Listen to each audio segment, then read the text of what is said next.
giornata, buongiorno, bonjour, good morning. Sono molto felice di essere con voi per festeggiare i 20 anni della Scuola Bilingue di Monza. I'm very happy to be with you to celebrate the first 20 years of the Bilingual School of Monza. I have had the very good fortune to work with the Bilingual School of Monza over the past couple of years. It's a small, family-run school with an authentic feeling of familia about it. And I think everyone here can sense that. The children, the parents, the teachers, the librarian, all of the administration have been part of making this conference a success. And what a terrific job they have all done. A few years back, BSM was a regular bilingual school. They worked in English and Italian, and that was fine. They had it sussed. They did a good job. And then their population started to change, and that English-only reality wasn't enough anymore. So Eugenia invited me to work with her teachers, and what a rewarding experience that has been for me. I was absolutely moved by their opening ceremony yesterday and what they've done today. BSM has moved so far on their multilingual journey. I was sitting at the back yesterday next to Elsie, and I said, I think I'm going to cry. But I didn't, at least not until Gabriela, the EAL teacher, started to sing in Spanish. Yes, the school still has issues. What school doesn't? But here, those issues are talked about openly, in a highly commendable manner. There is a collaborative ethos in place that is enviable and would put many a bigger school to shame. The staff and the faculty are open to learning about other languages and cultures. They are genuinely interested and dedicated to the children they teach. And it has been both a privilege and an honour for me to work with them and to learn from them. In 2011, when I was chair of the European Council of ESL's Mother Tongue Committee, I invited Eugenia to join. And I did this for two reasons. The first was that bilingual education was underrepresented. And the second one was that I felt that we needed an administrator on board. We need the perspective of administrators. Education everywhere needs leaders who are comfortable with languages. And in my experience, there are still surprisingly few who are. Eugenia is one of those administrators who's open to other languages and cultures. And she is the guiding light and the passion behind this gem of a school. However, I do hold one little grudge against Eugenia. About a year ago, I was in a first grade classroom, and I sneaked in. The children were working in English, the task was English, but they were communicating in Italian, some of them, as they do, moving freely from English to Italian. And one little girl said to another, looking at me, "Ma quello, chi è? Who's that?" And the other one said, "Lei è la direttrice. She's the head." And the other little girl said, "Non lo è." "No, she's not. Lei è la nonna della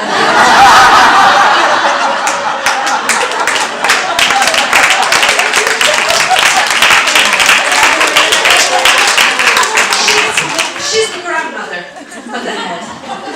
So, as you can see, I didn't go back to Rome and grab a bottle of tint, but I sincerely thought about it. In this session today, we will explore how interlingual classrooms bring the outside world in, so that teachers deliver their lessons through a multilingual lens, thus promoting home languages as a right, a fact, and a resource.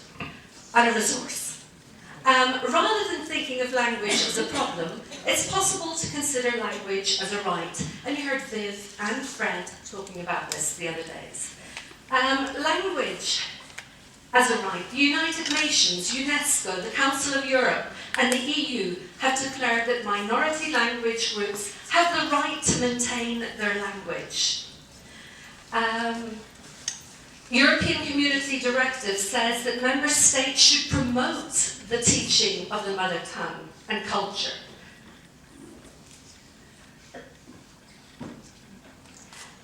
Declarations such as these cannot be ignored in any school context.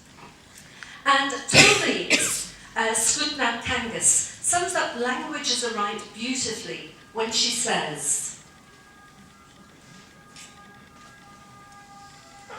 everybody, not just privileged elites or poor minorities, need to be fluent and literate in at least 2 languages, preferably more. Everybody, not just minorities, need to become aware of and acknowledge the importance of their ethnic and linguistic roots in order to be able to develop, analyse, criticise and reflect.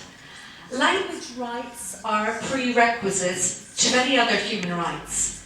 Linguistic human rights in education are a prerequisite for the maintenance of diversity in the world that we are all responsible for. We have to accept the home language of the children in our class. Multilingualism is a fact in the European Union.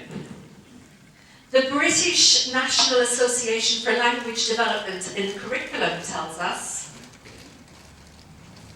there are more than 1 million children between 5 and 18 years old in UK schools who speak in excess of 360 languages between them.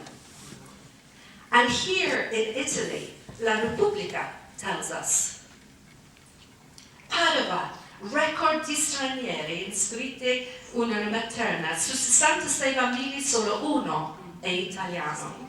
And this is not propaganda for the Lega Nord here, but stating the fact that 66 children that enrolled in a kindergarten in Padova, only 1 was Italian. So the makeup of our classes across Europe is changing, and often teachers are ill-prepared to deal with the situation. In Ireland, we have the New Irish. In the villages around Lago di Bracciano, where I live, we have Albanian, Chinese, Ukrainian, Romanian and Polish children who are criticised in the local schools for using their home languages, laughed at because of their accents. They struggle in school and they are excluded from academic careers because they're often channeled into vocational courses. Their home languages are viewed as a problem, and as a result of this, it's difficult for them to achieve their full potential. Now, the IB says the International Baccalaureate is a fact, a right and a resource. And it has given us some great documents, such as Language and Learning in the IB. The importance of maintaining and developing the mother tongue is written about in all IB documents. We have guidelines for writing a language policy. It's now an IB requirement that every school has a language policy, which is fantastic. We've come a long way in international education in the past 15 years. Or have we? Does the fact that a school has a language policy make a difference in the day-to-day things that happen in schools? It should. But sometimes the wonderful beliefs and practices written in policies are not put into practice. Now, I've been lucky enough to visit a great many schools, accredited by the Council of International Schools and the IB. And here's an example of some of the signage that I have seen over the past 6 years.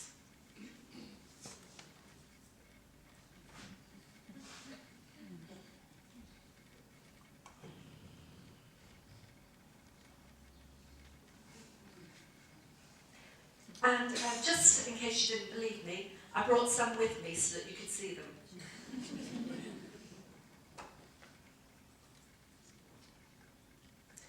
Don't ask me how I got them. heard yesterday, the Welsh Not was historic, but discrimination still exists. The punishment has become more subtle, but it's still there. Recently I heard from a colleague in the north of Italy about an international school who has a policy for the playground, jail or play. Primary school, there's an area in the playground and if kids are caught speaking Italian, they go to jail. It sounds like something out of a Dickens novel, but it's the reality of some schools.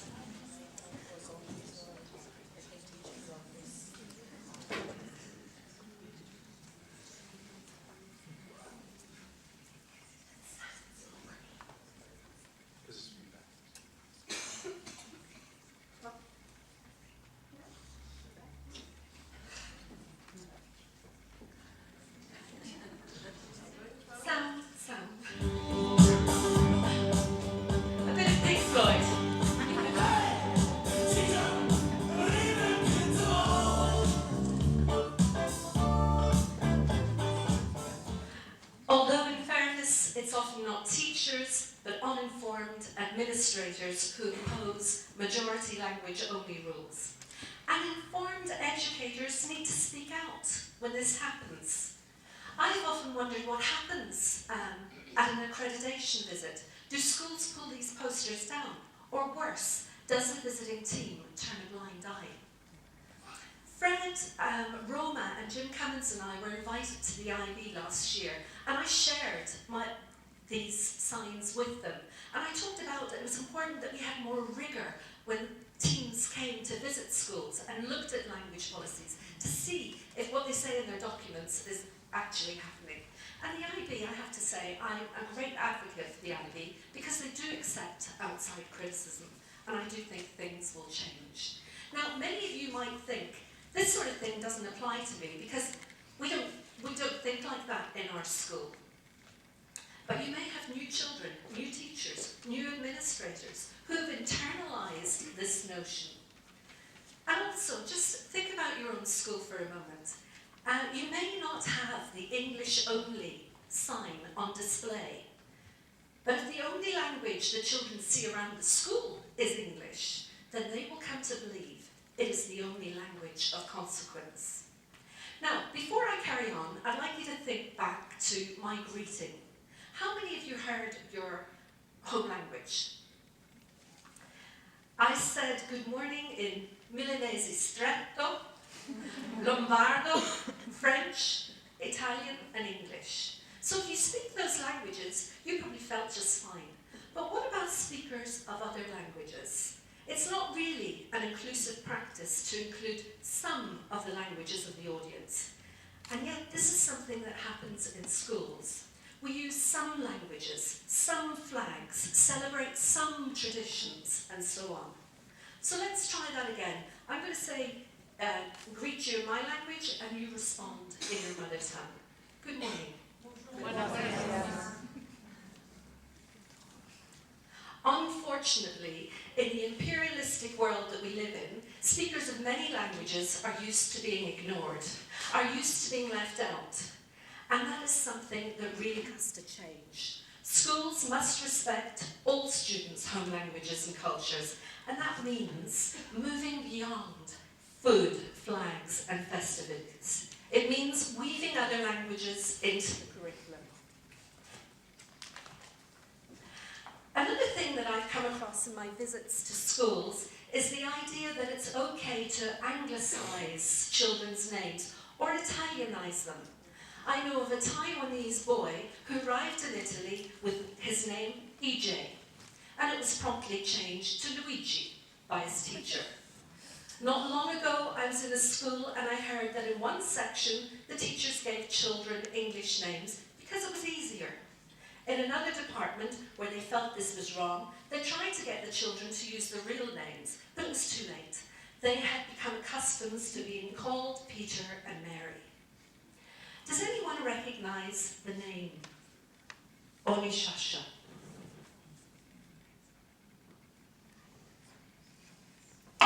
Nelson Holly Shasha Mandela. You may know that the name Nelson was given to him by Miss Millingane, his Methodist English teacher, on his first day of school in 1925. It really is time that this colonial practice of changing children's names died out.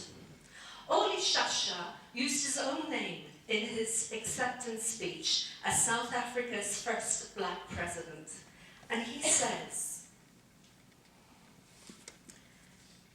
if you talk to a man in a language he understands, that goes to his head.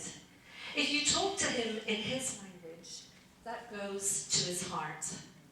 Our job is to reach not only the heads, but the hearts of the children we teach.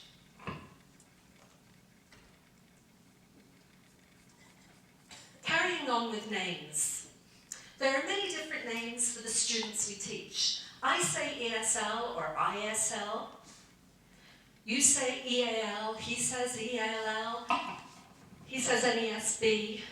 Ophelia Garcia says basta.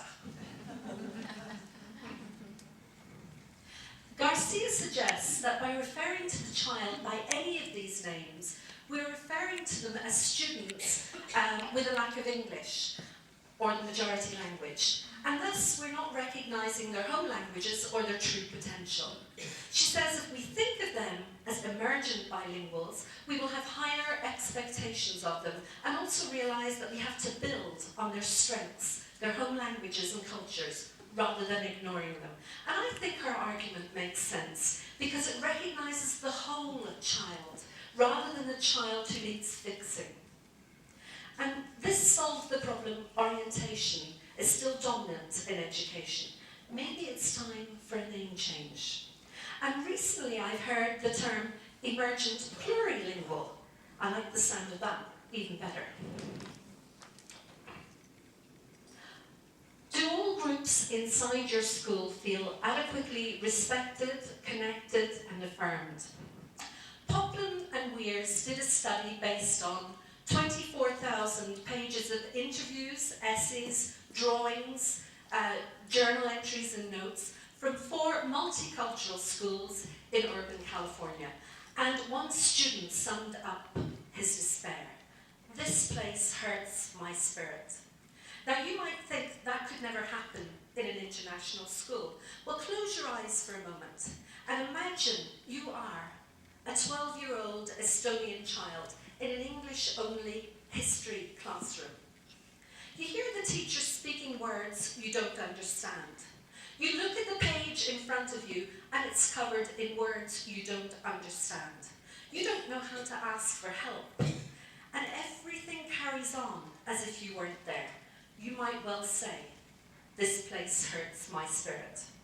What the students complained most about was being ignored in the classroom, not being cared for, and receiving negative treatment. And this can easily happen in mainstream classrooms if the teacher doesn't know how to make her subject comprehensible for the child, or doesn't know how to teach language explicitly, or if there isn't enough language support in school. The teachers involved in the study reported that the best experiences they had were when they connected with the students and were able to help them. But they said they didn't always know how to help them, and they felt they didn't get enough support from their administration. Now, every teacher is a language teacher is probably one of the most overused phrases in international education. And I loved what William said this morning. Every teacher is an interlingual teacher. How do we make this a reality? Well, we need ongoing professional development that is embedded in schools, where the linguistic experts that we have in our schools deliver it. The interactions that take place between students and teachers, and among students and students, are more important to student success than any teaching method. As Jim Cummins so eloquently says, human relations are at the heart of all schooling. And all of us know from our own schooling experience, if the teacher believed in us and cared for us, we tried harder than if we felt the teacher didn't like us or consider us very capable. Learners whose teachers expect them to fail cannot be expected to take risks. And learners whose teachers expect them to leave their home language and cultures at the school gate may well say, "This place hurts my spirit." Okay, I'd like you now to look at the next slide as it comes up, and I want you to read it with the person next to you. And then I'd like you to talk about it just for a couple of minutes and say whether you agree with it or not. But I want you to do this in a language that is not your mother tongue. Let's go.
Portuguese?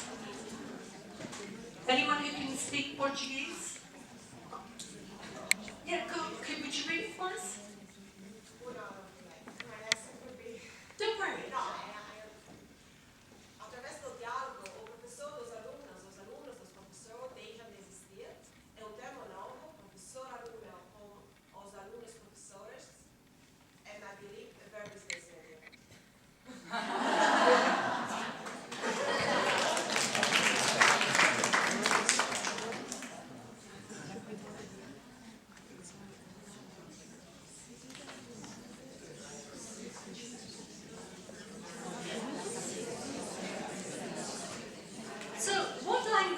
Did you talk in when I asked you to speak not in your home languages? What language? Just call out some languages. And this is what we should hear in our schools, echoes of all the languages. We need to promote the many languages of our schools in order to prepare children for the many languages of our world. And this means doing away with the one language only mentality that exists in too many classrooms. Think back to the Paulo Freire quote. How many of you thought in your mother tongue before using that other language, or when you were speaking it? Yeah. Language is part of who you are. You cannot turn off what you already know.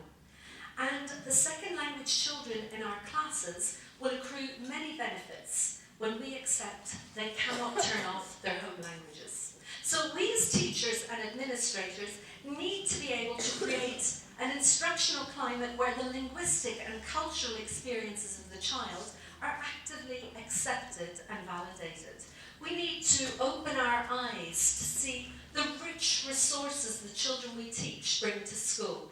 And as Paulo Freire says, we need to rethink our roles and recognise how much we can learn from the children we teach. Because when we don't, we are, as Common says, rejecting the child.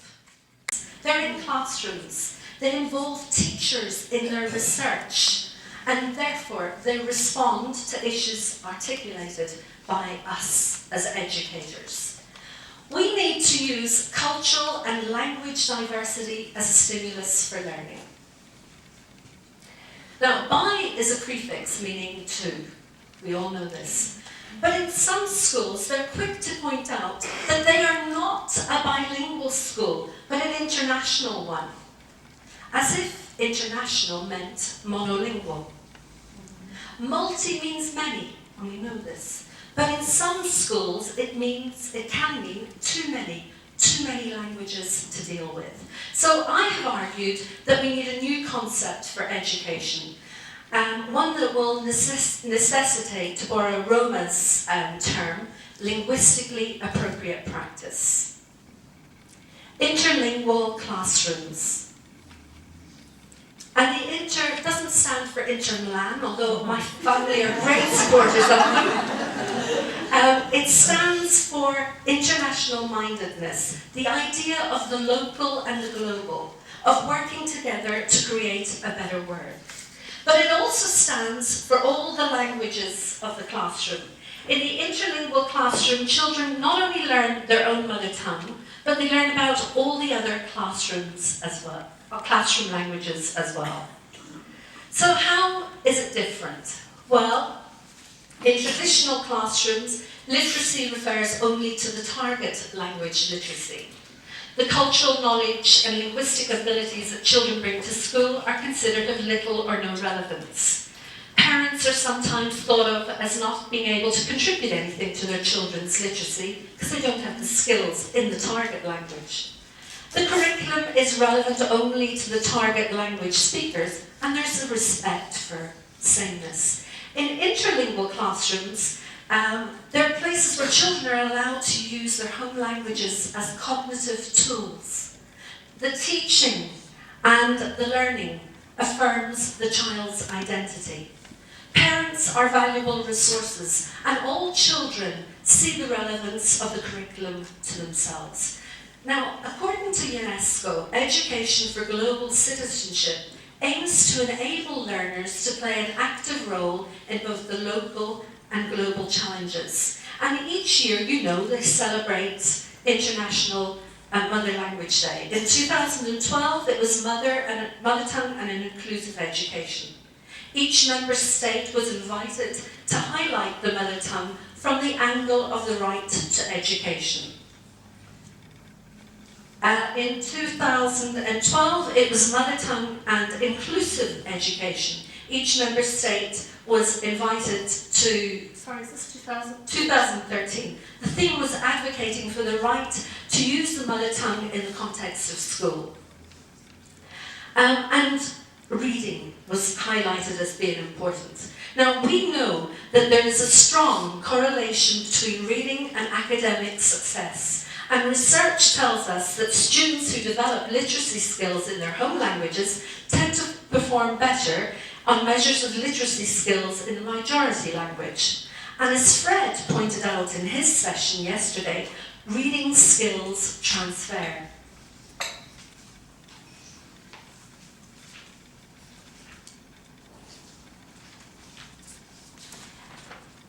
Last year's theme reminds us of the local languages and that they constitute the majority of languages spoken across the world. And they are also the most endangered. This year, the focus is on inclusion, and it highlights the fact that 40% of the world's population lack access to education in their own language. Now, many schools now celebrate International Mother Language Day, and that's great. But home languages should not be relegated to a one-off celebration or activity. We've done Mother Language Day, tick the box. UNESCO is advocating for the right to use the mother tongue in the context of school and learning, and this should not be ignored. Schools that view language as a linguistic right are informed on the benefits of plurilingualism, as they've said, for the student, for the school and society. So we have to look at the way language is taught in our schools and come up with creative and dynamic ways of making use of home languages as a vehicle for powerful, holistic learning. Does anybody know what this is? IB profile. It's the IB profile in Japanese. Somebody has heard me say that before. We can choose to make home languages visible in our school. We say that the environment is the third teacher. Well, if the environment is all in English or another majority language, what message do we send to the child and the parents? I've been working with Vienna International School, and they have chosen to have their mission statement translated into all the home languages and display them around the school. And there are over 70 home languages in Vienna International. This sends a powerful message to parents and children that their home language is valued by the school. It's not difficult or time-consuming to promote home languages. Stories begin and end in the same way in many languages. This simple poster shows how we can say once upon a time and happily ever after in all the home languages of the class. Children are always happy to provide phrases in their home languages. Here is a middle school teacher from a school in Hungary displaying the word for mathematics in all of the home languages of the students he teaches. And I'm now going to share some writing examples from a grade 1 classroom from a school in South Africa that had an English-only policy. And what happened when they started, when the children were allowed to use their home language. And the teacher says, this change was pretty immediate. This is the work of a Swedish child. I visited the school in mid-November. This little boy had been in school since August and had not said one word in any language. When it came to writing, he scribbled, as you can see on the left. But as soon as he understood he could write in Swedish, all of a sudden he became capable of writing a story, and he started talking. This is a Korean child, and again, if you look at how limited what he can do in English is, and as soon as he was allowed to write in Korean, he is able to show his teacher what he's capable of. He's even got the characters speaking. You can see he's put little Korean speech bubbles in there. From this writing, he was able to tell his teacher a story she never thought he was capable of. So being able to use their home languages in school enabled these children to join in, something they had not been able to do in a monolingual environment.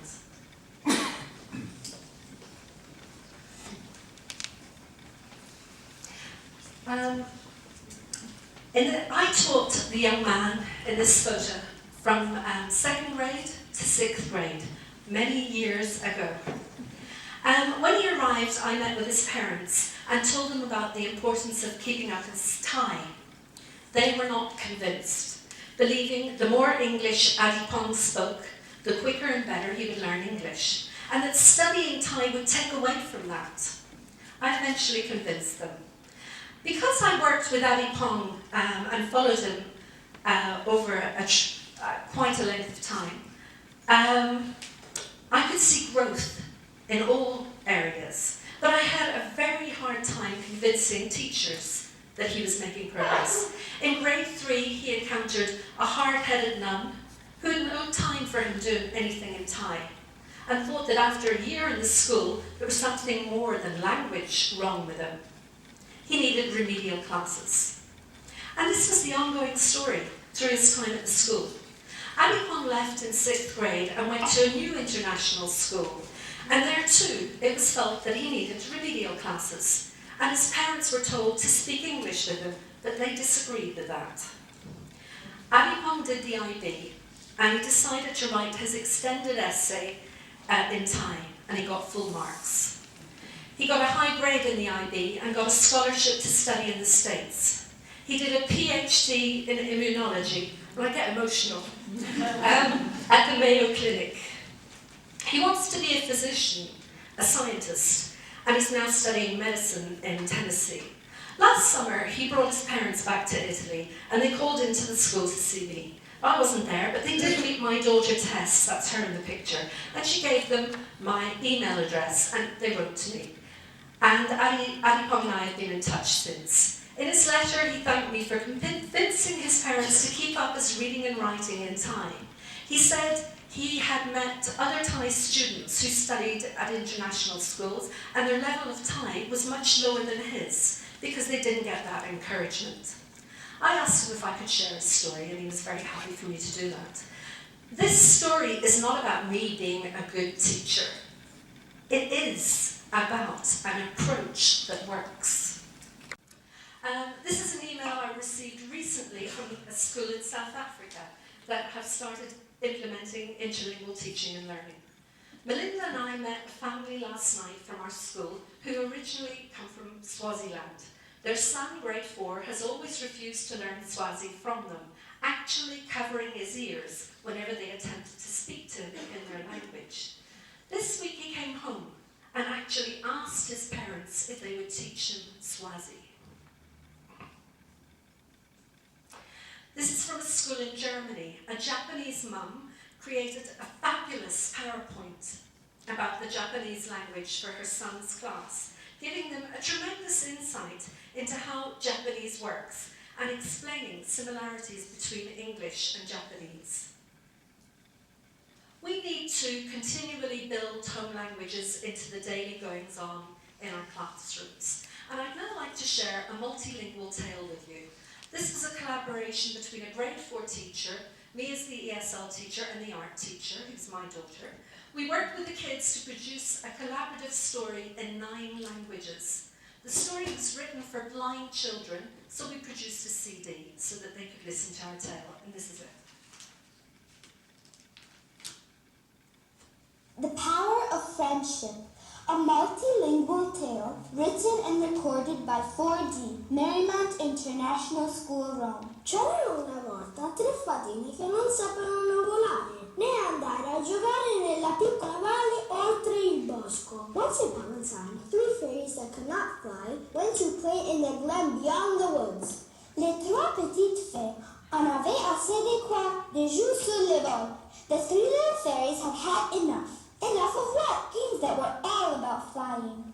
Allora decisero di partire per un'avventura per vedere se c'erano altre fatine che non sapevano volare. So they decided to go on an adventure and see if there were other fairies that could not fly.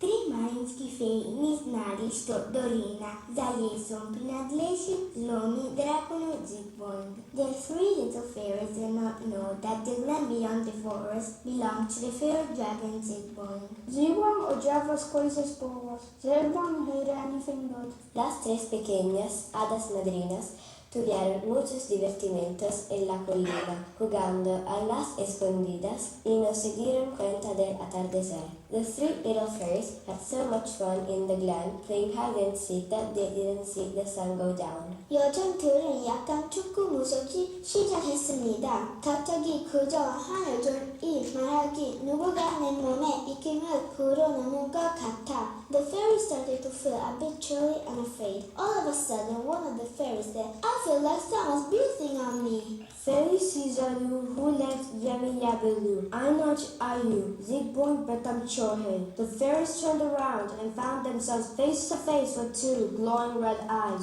Zigmund let out a tremendous roar. De veeën verstijfden, hun haren stonden overeind. Een grote tong pakte hun ruw op en gooide ze in hun grot. De vee begon te huilen. The fairies froze. Their hair stood on end. A large tongue scooped them up and threw them into a cave. The fairies started weeping.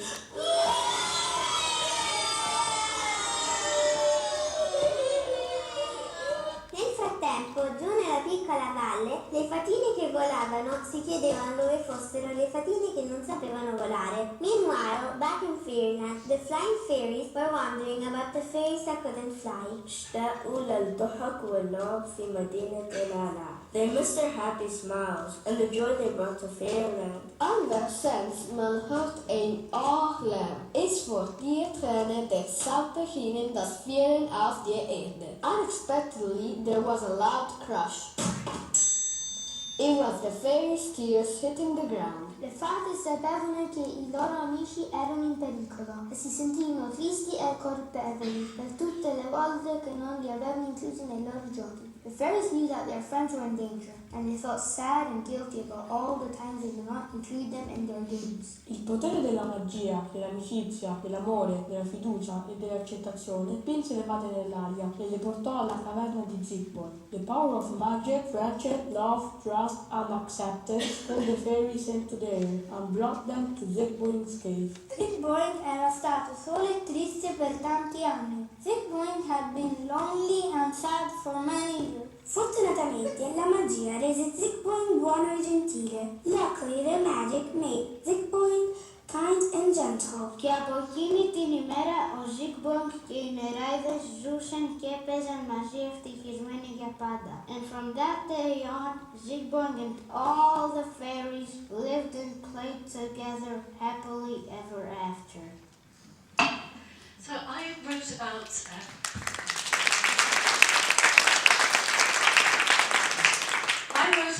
the project for a chapter in Jim Cummins and Margaret Earley's book, The Identity Text, The Collaborative Creation of Power. And if you'd like to read that chapter, it's on my website. Identity texts are dual language texts where students invest their identities. They can be written, spoken, or visual, or a dramatic act. Jim says the identity text holds a mirror up to students in which their identities are reflected back in a positive light. They are a great way of instilling linguistic pride in all students. This is what the class teacher had to say. Again, you can find it on the website, so I'm only going to read a little bit. This project made me realise how important encouraging children to think and use not only their own languages, but listening to other languages is for building a better community and a better world.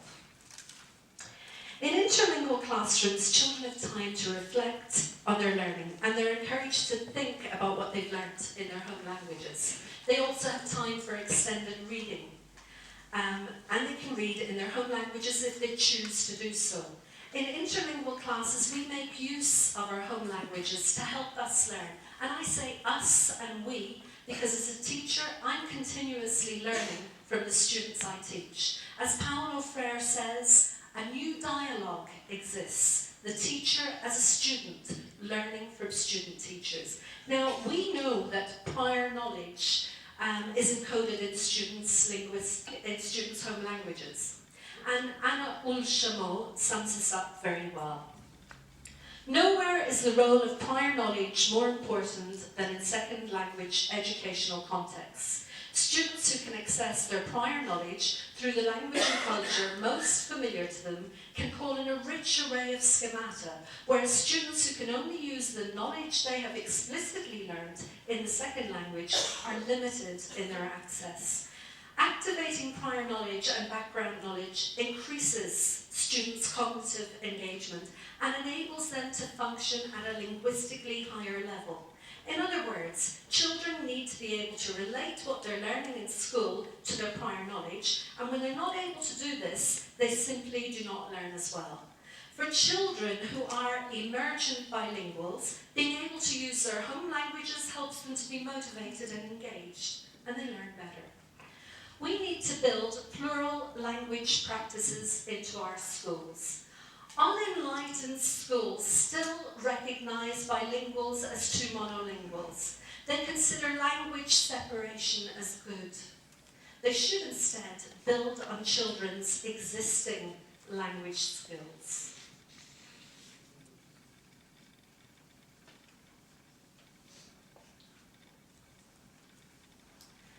Translanguaging is a term that was coined by Zen Williams in 1994 in Wales.